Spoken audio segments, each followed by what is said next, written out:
What brought you to actually getting your first hyperbaric chamber? So it's a good question. It was a couple of years ago. I don't remember exactly. 6, 7. You remember? Yeah, it was kind of So beginning of the company as well. the beginning of your company, right? Funny. It took a leap. So I was researching about what could heal dementia. My father had dementia because of diabetes. What you see me doing now is depressurizing because we feel the buildup of the pressure, you know.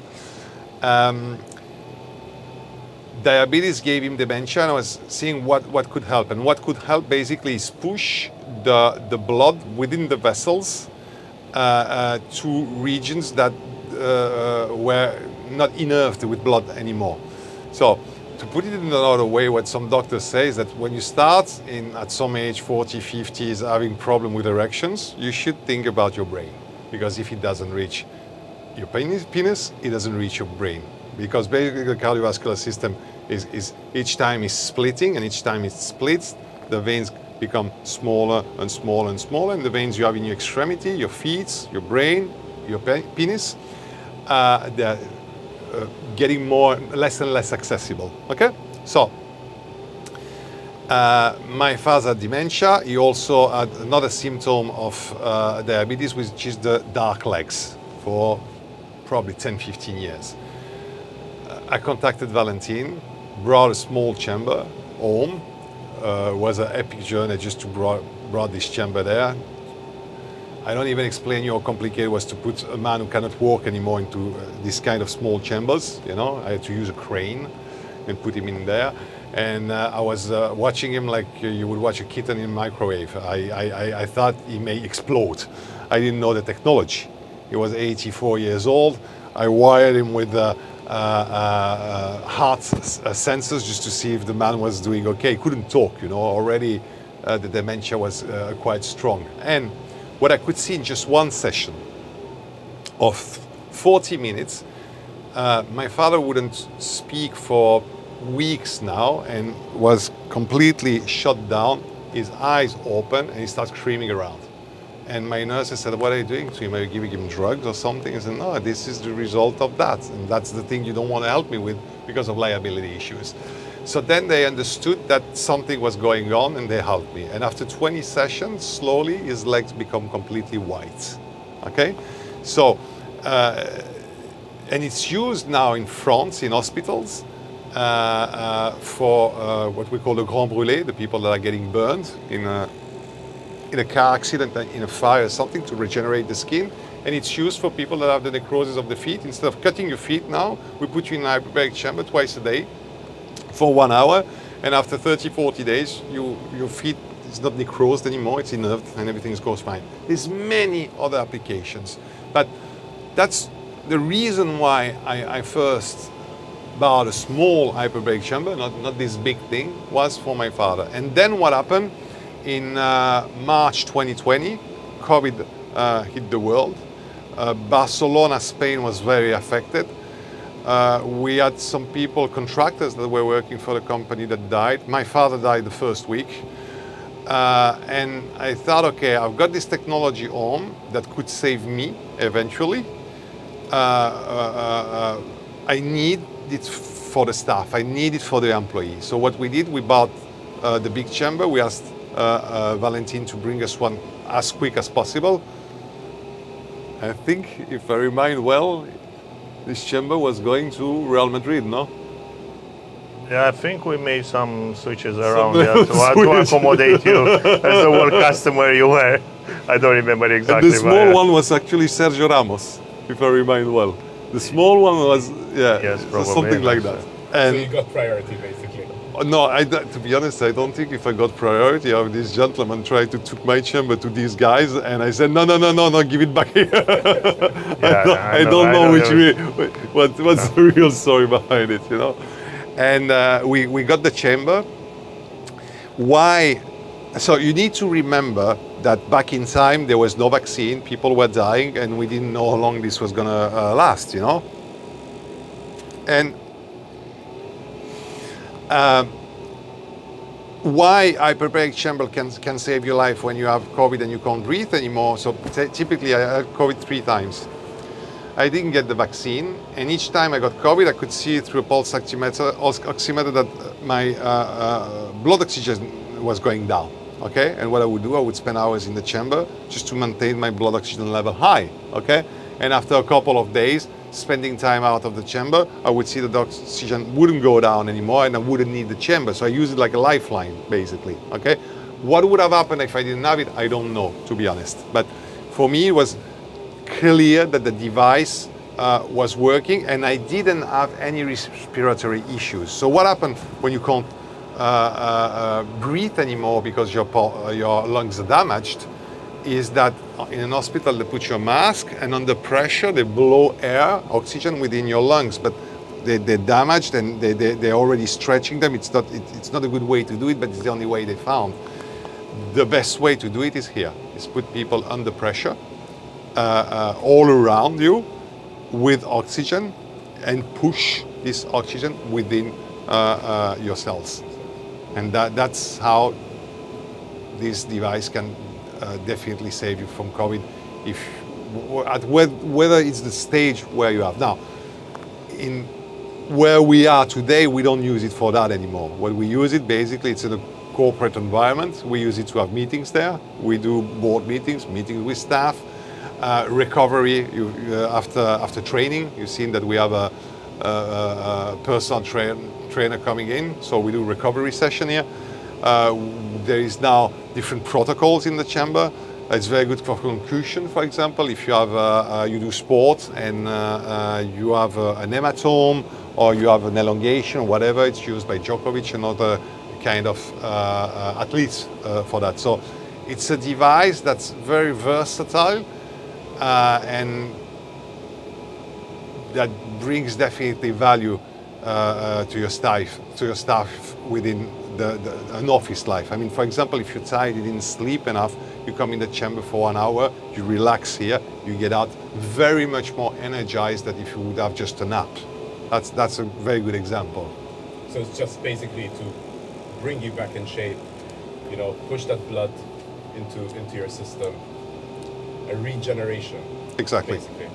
Valentin, what brought you to actually constructing your very first prototype? Well, I just want to say something what Alex was referring to, the protocol during COVID, and then we'll go back to your question. It's just that what the virus does, COVID, into the body, it just depletes the hemoglobin from the iron molecule, and the hemoglobin is just going through the body like a train without oxygen. It cannot load with oxygen. I used to. So this not with the COVID, it was never a lung problem. The lung was functioning normally. It's just a problem of hemoglobin being able to bond with the oxygen to bring the oxygen to the tissue. And unfortunately, the protocol in the hospitals is that if the oxygen saturation drops, you have to put him on the ventilation, which was obviously the wrong solution at that time. Yeah. Going back to your question, I was in Japan. I studied there. Anyway, I went to Japan in 2001. And then my mother-in-law is being diagnosed with cirrhosis. She's really at basically the last stage in the hospital. When your skin turns all yellow, you're basically a goner. And then we heard about the solution about the oxygen chamber. So what I did at that time, I purchased a used chamber from Japan. I sent it home. I got my mother-in-law to go into the chamber. She was going 3 times a day. She was combining, I would say, not just the chamber, but she was combining that with Gerson therapy. Gerson therapy means you're doing like juicing, organic juicing with coffee enema to cleanse the liver. And the woman actually, she recovered the liver in 6 months. She looked like she had a new liver. Like, was unbelievable, even for the doctors. And then I've seen that, but I was still not convinced about. And then I had my father is smoking like a chimney. And he had problems with the blood flow in his feet. I think it was the right foot that was going numb. So every 3 months, you like clockwork, you will have to go in the hospital and get some medicine that will expand the blood vessel to get more blood flow in his foot. Anyway, the doctors were saying, and that was 10 years ago when this happened, 10 years ago, they were saying that we can keep you on this medicine for 1, 2, 3 years. When it's stopping to work, when you're not getting enough blood flow, you lose your leg if you keep smoking, which my father never stopped smoking. But once I got him into the chamber, he realized that he doesn't need the medicine like every 3 months. He was like, yeah, maybe I'm going like after 6 months. And then he stopped with the medicine completely. He was just using the chamber probably for 1 year, and not on very consistent basis, let's say 2 times, 3 times a week. But one of the effects of the hyperbaric is angiogenesis, as Alex explained in cases of bad diabetic foot. You manage to, through angiogenesis, you grow new blood vessels. You give your body more oxygen, is able to grow blood vessels. Yeah. So that's how he explained how my father improved with that, being able to grow and expand the blood vessels. And even now he's okay, he's working, he didn't lose his foot. So I looked more closely, then I found a company in Japan that was making similar devices. And then I started selling them. They were only selling domestically at that time. I started approaching other markets, like European market mainly, with US and I think Russia at that time. And then 3 years later, we decided I can make my own company. I mean, we wanted to make a product. In Japan, the product was, let's say, smaller size. Even the chamber, the monoplate chamber, was smaller size for European size. The manufacturer there was not very, let's say, willing to make changes to the product. We kind of say, okay, here we need a higher pressure, we need bigger chambers, and that was one of the things that determined me to start my own company and make our own product. And this is how OXYHELP started almost 8 years ago. So I'm guessing along the years, when people found out about you, you became the absolute necessity. I mean, you had COVID, which has affected so many people, so many families, I would say. How was it for you to be approached by so much demand? Your product works. It's needed. It needs to be in the market. It was a change. If you look at 7-8 years ago, I would say that 90% of our customers were like commercial facilities. I would say like small healthcare practices, health spa, and only 10% private people, residential. And these 10% private people, 10-15%, that was 7-8 years ago, most of them, they had a medical condition like fibromyalgia, Lyme disease, multiple sclerosis. They somehow had a chance to do hyperbaric somewhere. They see that it's helping. It's not healing, like a condition like MS, like Lyme disease, fibromyalgia. There is no cure. But with a hyperbaric chamber, you can live a better life. You might at a certain point with nutrition, with hyperbaric, with oxygen combined, you don't feel that you have that condition anymore. That was the feedback from many people. So in the beginning, we had private people with such medical condition, they were buying the chamber. But with the trend where people are getting the chamber, even they're healthy for longevity, for wellness, for biohacking. With a lot of we've seen a lot of change in that with the COVID. COVID came. People realized that when a virus like this comes out, my immune system is the best weapon I have in such cases. So we had now majority of private people. It went from 10% to 60-70% right now. A lot of people, they're buying this to have in their homes, and they're healthy. They are typically very busy people working many hours a day, 40 years old, 50 years old, and say, I've been healthy all my life, and I want to keep it that way. And with talking about Alex, you might probably know about the longevity studies with hyperbaric, the telomere length The and the Israeli senescent studies cells. that was published 2 years ago, no? Yes, right. That was another boost in demand for the chambers. I would say it was the longevity study first, and then there was the COVID after.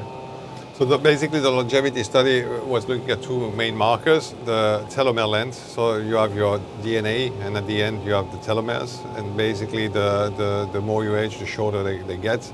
And it's where DNA and RNA plugs themselves together. And when you have them shorter, they can't replicate, and that's what you get the bad cells. And you get old, basically skin gets fucked up because these cells are degenerated cells. So you have your biological age that's defined by the telomere length that you see through a DNA test. And they've seen that after, I don't know how many weeks exactly, 1 hour per day, the telomere lengths were approximately 20% bigger, which shows that you got younger. And also the second marker was the immunosenescence. So basically we're looking at the amount of dead cells per centiliter of blood. So we take Senescent cells, yes. senescent cells, yeah. So we take 1 centiliter of blood and we count basically how many dead cells there is inside. And this marker also went dramatically down. They were much less. By 37%. 37%. So which implies that if you do hyperbaric on a regular basis, so you have to go through protocols. You can't do it all the time. You have to cycle it, etc., etc. But I mean, just think about it. These guys, you're going to the biohacking event in Amsterdam in October, right? In October, yes, right. There too, definitely. Some cool guys there. All the cool kids are there.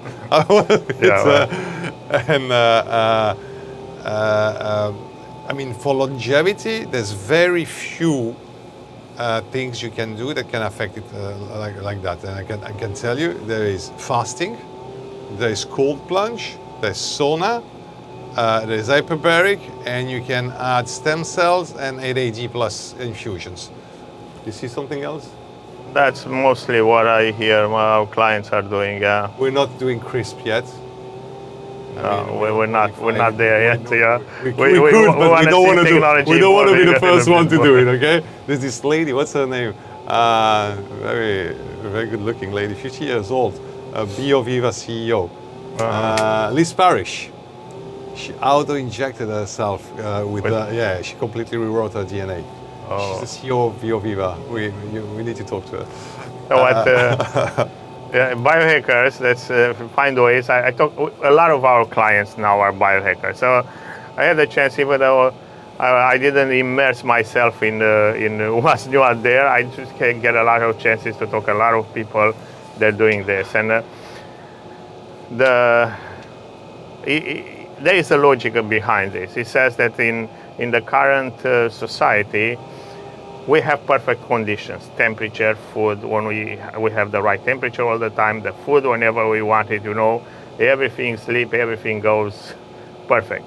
And when everything goes perfect, the immune system makes a step back. It says, everything is okay here. I can just take a break, right? I call it the couch potato immune system. Couch potato, yeah, I didn't hear that, but I invented it. It defines what happens. Let's trademark that before it gets too late. So what they're looking for, biohackers, they're looking for ways to shock the body a little bit, but without damaging the body. Yeah. So when you talk intermittent fasting, you have the caloric shock, right? You do the 14 hours, the 16 hours. There are people that are doing even more. They say 5 days I eat whatever I want, but 2 days is just water. That's the kind of the... How is that called? Like homeostatic stress or something like that? Yeah, it's a homeostatic stress. Then you have the caloric shock.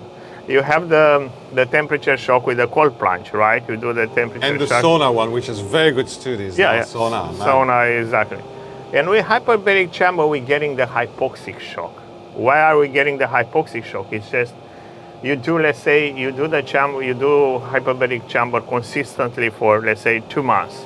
And then 1 month you stay away from the chamber. This is like the recommended pattern. And your body is used to high levels of oxygen for these 2 months. When you suddenly stop, you're coming back to normal atmospheric pressure, normal oxygen, the brain just notices the delta difference. The brain doesn't know the exact values that we should have in our body, but the brain realizes quickly that there is a delta difference in oxygen intake. And for that, for the brain, it means trouble coming in the body. So that's the brain is start releasing more HIF, which is called hypoxic inducible factors. This is where, so the kind of, it's a false hypoxia, but it doesn't matter. For the brain, it's the same, right? The body is not getting enough oxygen. I have to do something. This is the release of the HIF, the hypoxic inducible factor, improving of immune system by even 8 times more, depending on the conditions. So I've seen a lot of people, and I'm amazed. I've seen I meet a lot of the clients, and they're like 60, 70 years old, and they've been doing this for 10, 20 years. And I mean, the way they look, the way they keep themselves, and the energy they have is like incredible. You yourself, well, I mean, look, Alex, we have a case here. I see the future, face, promo face. I need to do a little bit more chamber. Yeah, me too. We're getting there. Are you yourself a frequent user though of the hyperbaric chamber? Yes, I am. I do travel a lot, so I'm just hopping from continent to continent all the time. The way that I'm using the chamber, I go in there and sleep. Especially like I lost my night out, and I know that I only got like 2 hours, 3 hours of sleep. Yeah, that's amazing. I have the laying down chamber at home and in my office. I set up, the interesting thing, even if I set up, I say I want to sleep 5 hours, I didn't sleep all night. I set up the chamber for 5 hours. I wake up after 2 hours, 2 hours and a half, like I slept all night, and I don't need any more sleep.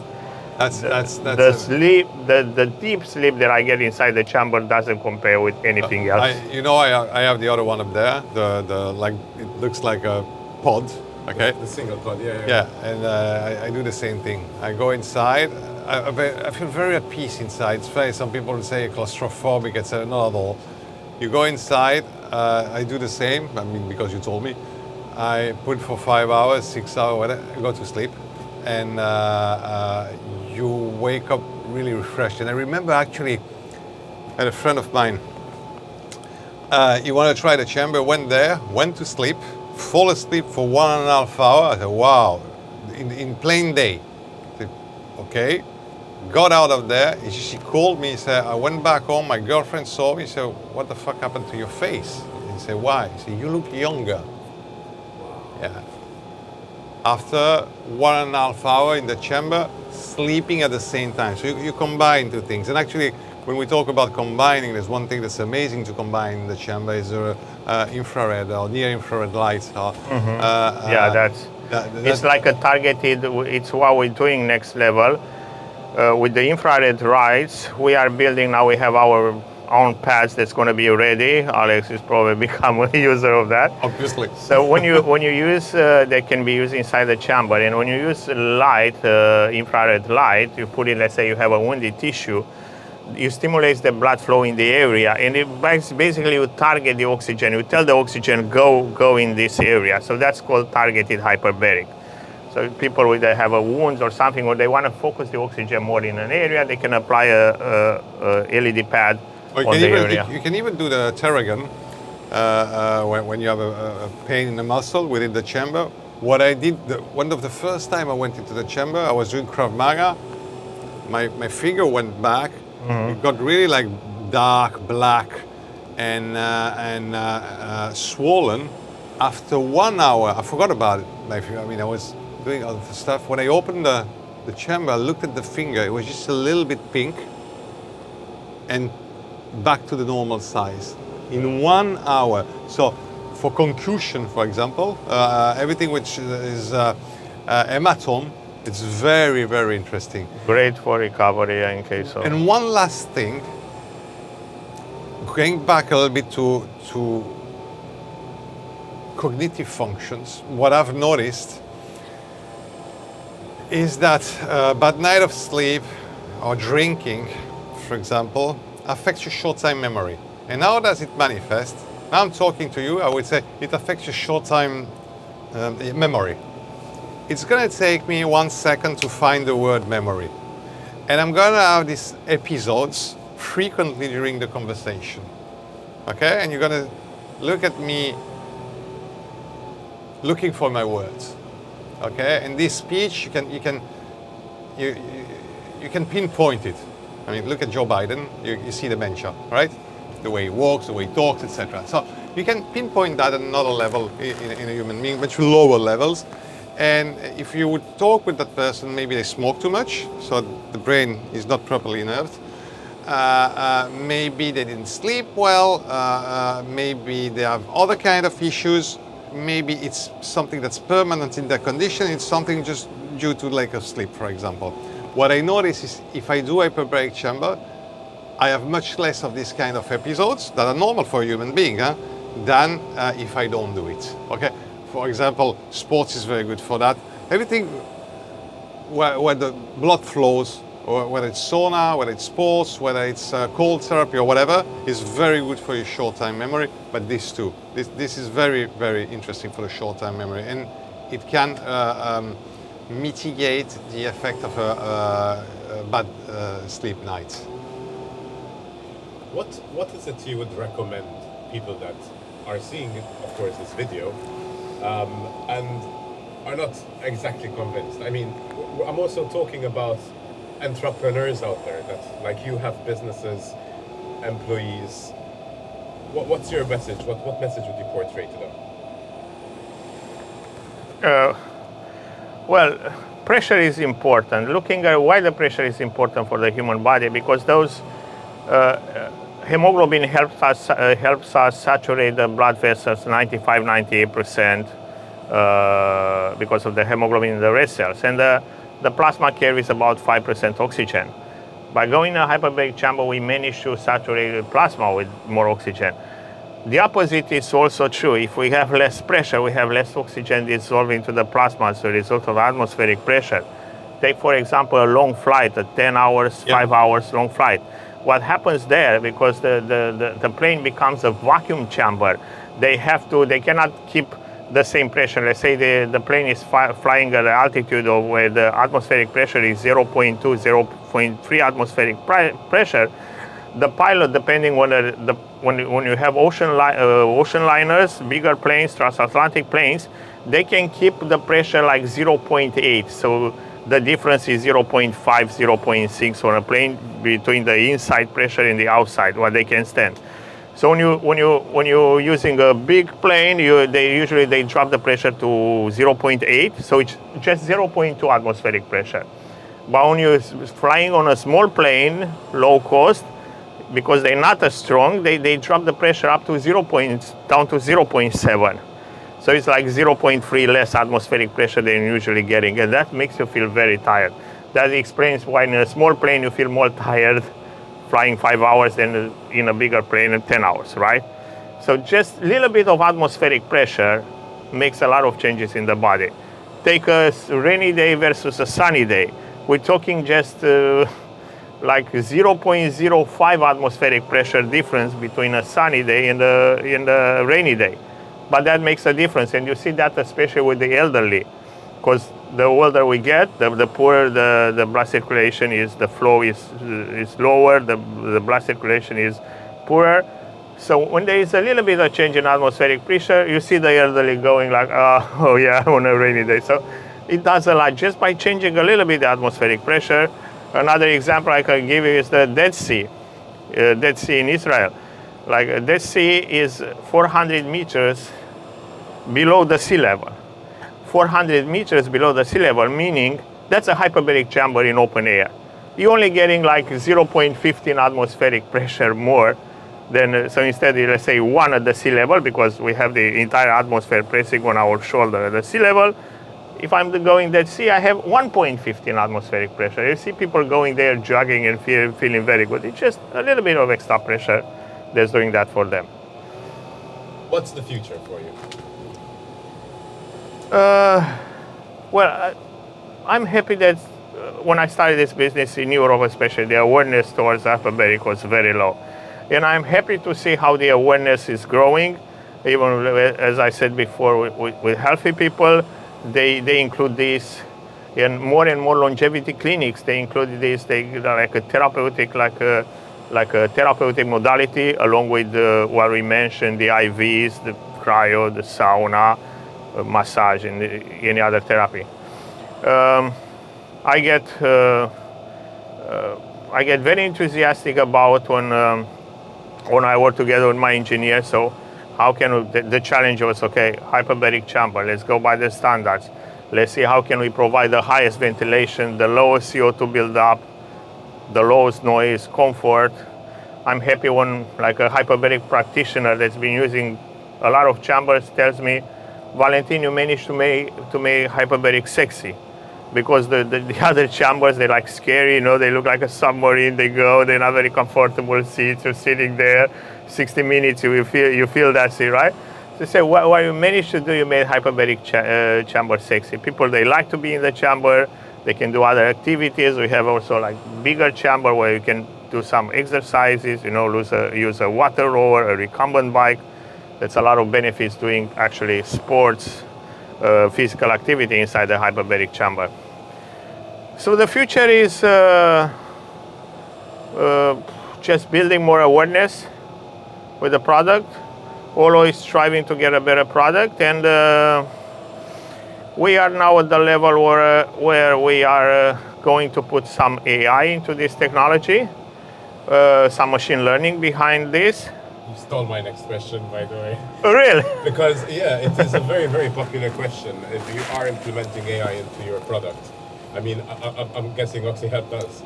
Yeah, we are working on this. I mean, a lot of the frustration is that a lot of people are using different therapeutical modalities, and they don't know what's working or not. Some of them, they say, okay, I feel that this is good for me, but then they're doing some IVs, they're doing some cryo, so they don't really know what's working. So what AI would help, or base some wearables, like I'm saying Oura Ring, other wearables, the watches, you have an app that's working on the background, right? And it's reading, it knows that you're doing hyperbaric today, tomorrow, and they did hyperbaric for 5 days this week, right? And it's looking at your patterns. We're talking mostly about the heart rate variability, HRV. So then, if you see that you're doing, hyperbaric does improve HRV even after one session, right? So when you see like you've been doing hyperbaric for 2 weeks, you improve HRV by this much, you improve your blood pressure by this much. There's something that will keep people like with a short notification on your screen, you're seeing that you did hyperbaric for that, your HRV improved by this much. That's one thing to see when it's working, when it's not working. Maybe if it's not working, we have to change the protocols. There are different protocols, dosages, frequency. We can work with that. So one would be from the wearables, like we get data from the wearables. And another thing, to be more accurate, to get some subjective data from the user, right? So we have like a small questionnaire where we define, let's say you're doing for chronic fatigue, and then you have a few questions that you can answer before any session, right? From a scale from 1 to 10, how tired you feel when you're working up the stairs. So something to be more precise and to get some subjective data. And AI having, like, we already have over 2,000 chambers worldwide, with some commercially that's being used, let's say 10 hours a day, more privately. But having hundreds of users, thousands of chambers on the market, and collecting anonymous data, we're talking about anonymous, but just collecting this data, people they're using for multiple sclerosis, they're using for let's say Lyme disease, they're using for longevity. I think the AI is going to be able to come up with even some better ways to do it. So that would be the future. Alex, you've shown me around your office. It is magnificent. You've got chillers, you have a gym, you have this hyperbaric chamber. Do your employees fight over who gets to go in next, or how does it work? We have 4 spaces in here. You know, the funny thing, when we first bought it, as it was COVID, nobody was getting there because nobody could go at the office. So it's very it's funny, you put a hyperbaric chamber, and I thought, what are we going to do with the first COVID cases? Are we going to bring people inside the office when basically nobody's coming inside the office, and you couldn't go at the office? You wouldn't allow to go in the street at the beginning. I know if it was in other European countries, but you couldn't go in the street. You could go in the street if you had the dog to walk, basically. I lived in Germany and I was there during COVID. I spent 4 months at home. Yeah, exactly. So yeah, for you us. would get fined if you came out of your house. Yeah. I got caught many times.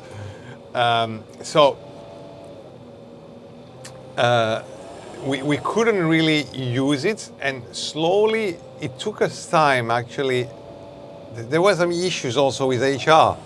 The liability, what happened if people feel bad inside, etc. And we had to explain to HR, look, it's fine, it's going to be okay. So I can't say today that we're yet in the phase of the massive use to everybody. Not that we don't want to, but we have to educate people. Let me put it another way. Just the gym. Nobody was going to the gym. We have an amazing, beautiful gym here. We had to put a personal trainer, book first 3 times per week or 5 times per week, and then people will engage. So you need, it's normal, like any new thing, you go through an educational process. You need to take people, put them inside. Especially this is can be a little bit overwhelming. You don't know. I remember being with someone which heart rate went up quickly at the beginning. For me, so the normal impact of hyperbaric chamber on the heart rate goes down because this helps your heart to deliver the blood with less effort. So if I look at my heart rate now, we're in an interview, I'm speaking, I'm at 73.2, okay? I should be, I think, at 80, maybe 85, okay? I can go down at 60 if I stop talking, easily 55, 60 if we're not engaged. We engage into a conversation right now, so it's normal that your heart rate goes up, but I should be at 85, maybe even 90, okay, even sitting, all right?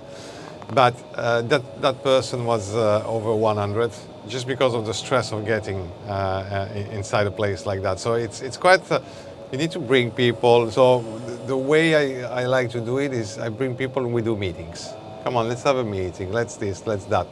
And but it's a bit tricky to make this popular, and you have to understand where it comes from us at the beginning. This was we bought this to save lives. We bought this in times of crisis. We bought this because we thought people were going to die and we needed to hide them. I mean, like literally from their home, drive them at the office, put them inside when you were not allowed to go in the street. Imagine all the paranoia around it. Do something that was completely illegal if you think about it, because they should be going at the hospital. You shouldn't be in contact with someone who has COVID. So that was the mentality when we bought it. To something now, it's like, okay, chill out, guys. We're just gonna have fun and relax, you know. So now we use it more and more for everything which is recovery after training, meetings. I mean. I want to push it more onto people. To be honest, I don't spend enough time in the office to do it, but I really want to push it because I see the benefits of myself. I travel a lot like Valentin. When I come back and I have time, I have the opportunity to do it, I feel very different. I mean, my cognitive functions, my athletic abilities, everything changes. You can feel it after maybe 2-3 weeks, you know? We've talked about this interview a few months back. And I remember Alex had briefly sent me a video introducing me to the space that we would have worked in. And one of the first things he showed me was this hyperbaric chamber, and I've been excited to come in ever since. I must be honest, the moment I walked in, I was a bit concerned. Yeah, it's scary. I myself like to snorkel, you know, like I do tend to be under the pressure, but never have I imagined to be. So at first, of course, my ears were were quite an ache, you know, trying to understand yeah. like where I am. And you can still feel it now, no? I don't. No? I don't. No, I yes. feel so at ease right now, and I think that if Oh. Yeah, go on, No, sorry. no, please, Mark, please. you know, my closest people, they know it, the place where I feel the most at peace, it's in the small one up there. I just go in there, I close this, I put it, I just fall asleep. And it's like a place where, you know, nobody can disturb you. You can't open this, we're under pressure. You know, it needs a certain amount of time to depressurize it. Nobody's gonna come disturb you. You're in your fucking safe space. You relax so much, your heart rate drops. Okay, you fall asleep. Phonic isolated from the outside. And exactly, Yeah. exactly. That's exactly that. You know? this can become addictive. You know, like I'll Yeah. probably come knock on your door Yeah, at it's one point. it's Hey, a- Alex, let me. It's a good addiction. It is, definitely. Proof of concept, 2 months ago I had a stupid accident. I was trying to do my own stunts and I jumped over like a pit and I fall on my back on concrete from 4 meters. And my first thing was just I put my hands, so I was concerned hitting my head, right? And you did well. And I put my hands, I had no scratches actually falling from 4 meters on the concrete. I had nothing on my back, but my both hands took the fall and the radius bone was cracked on both hands. And I had cast, I went to hospital emergency, they put the cast on both hands. I said, what, both hands? And they said, you have to wear this 6 weeks. And then 6 weeks, whatever you do, 6 weeks you have to wear this. It became very uncomfortable, right? And then I was talking, was the doctors of my country telling me that. I talked to a hyperbaric practitioner, right? Clients of mine, like, look, I have a hyperbaric chamber at home, what can I do? Say, go in there, try to go in to maximize that. You know, initially I was like, okay, I'm going to spend all night. No, so go 90 minutes, stay 3 hours, go 90 minutes, go 90 minutes. Try to do at least 4 or 5 sessions a day like that, which I did for the 2 weeks. And they told me, you have a choice. You can take, after 2 weeks, you go do X-ray. If your bone, after the inflammation drops again, if your bone is still in the place and there's no displacement, you can take your cast off after 2 weeks and you start recovering of your hands after 2 weeks.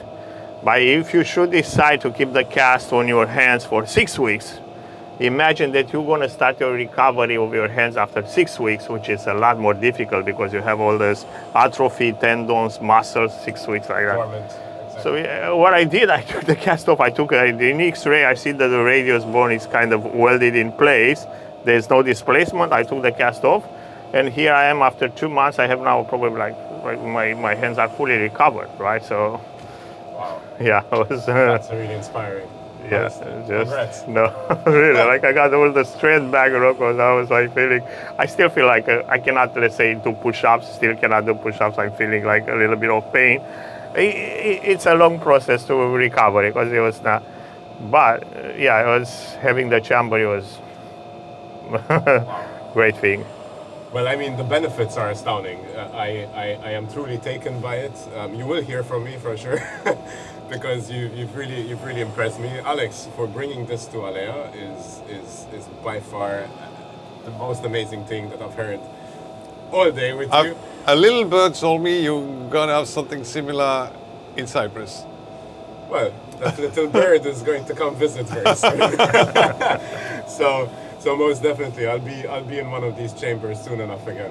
Cool. I look forward to that. Let's. Guys, thanks All a right. lot. Let's get out.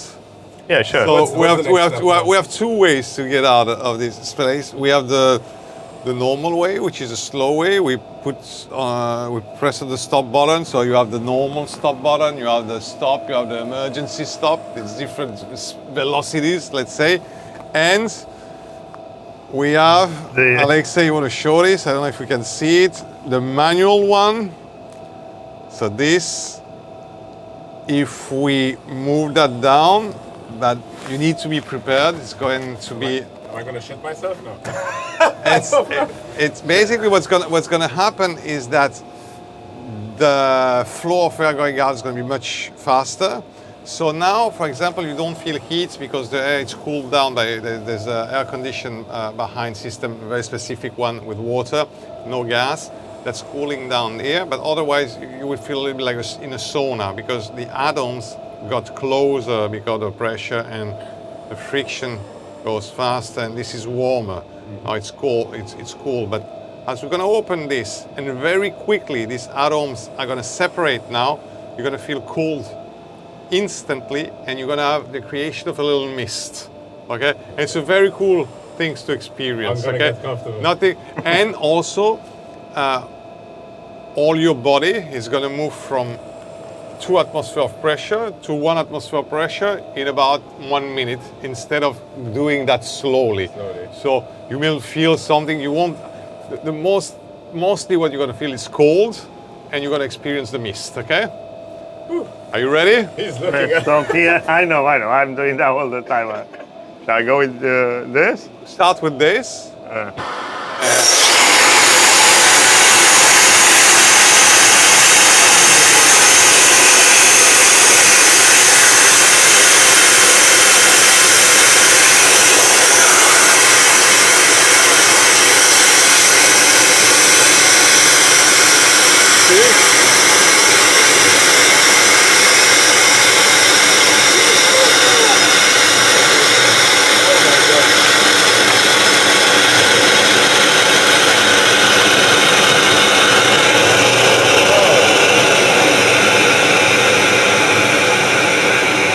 Now this is going to open. The pressure is going to release the door because the door is maintained just by the pressure, nothing else. The door is only locked by the pressure. sucked in, basically. Yeah, it's sucked out. Yeah, you see? Wow, that was amazing. We're done. Wow, It's cool, Guys, huh? thank Like you. in a fridge now. I swear, what an experience. Yeah, well. We're good. Like All when right. you started slowly like depressuring the. What you feeling want to was do amazing. now is that people, recommendations, you've been in a hyperbaric chamber and you want to rest for the next 15, 20 minutes. Because if you start running, you're going to just deplete the extra oxygen that you put in your body through the hyperbaric chamber. Is smoking unrecommended at this point? It's not recommended 1 hour prior the hyperbaric because the pressure makes the perfusion of any substances that you take before deeper into your body. So it's not recommended to smoke 1 hour prior, but now you can just go in.